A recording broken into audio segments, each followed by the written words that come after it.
دا دې وخت کې زه ور روان یم بیا ماشین خواته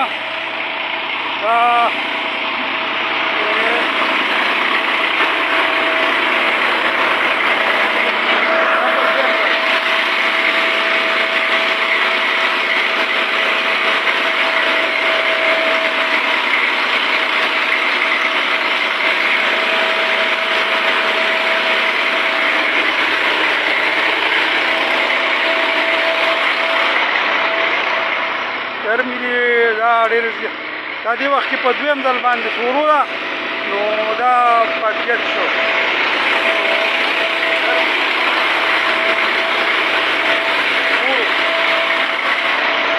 دا دې وخت کې په دویم ځل باندې نو په دریم ځل باندې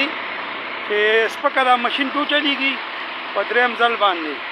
نو د هغې نه دا شي جوړ شي دا په دریم ځل باندې وتې ده خو بعضې وخت په وروجه کې دغه مي د وروجې بعضې وخت چې کمزورې په شوله کې د پټي نه کمزورې پرېوتې نو هغې کې لږه مسله راځي نور الحمدلله څنګه د ماشین رزلټ ډېر ښکلی دی مونږ لومبي نه خپل کار وکړو او تقریبا میدان هم ورته ډک دی او دلته مونږ سره باقاعده د شولو د خرڅولو یا د وروجو د اخیستو هم مونږ سره رابطه کولی شي انشاءالله نو کوشش کوو چې مونږ ښه پروډکټ تیار کړو خپل نو دا خبره وه تاسو ته مې دا صرف ښول چې د دې معلومات څه دي دا لومبې ماشین ته دا ریتې شوي دي دا ریتې شوي دي دې وخت کې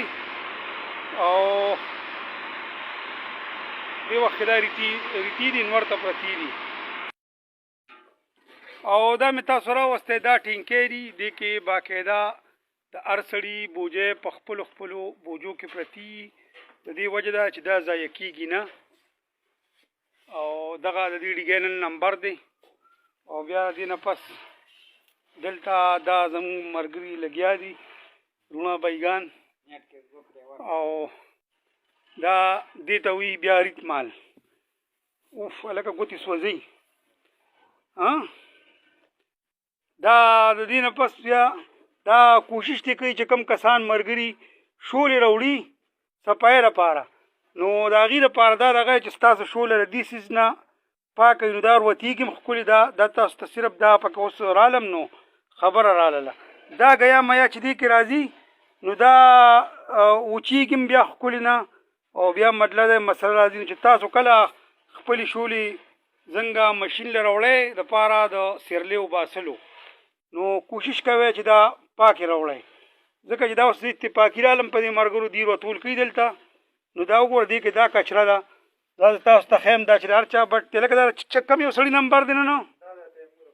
ښه دا تیمور د روخاني نمبر دی خو د هغه دې شوله کې دغه راغلې ده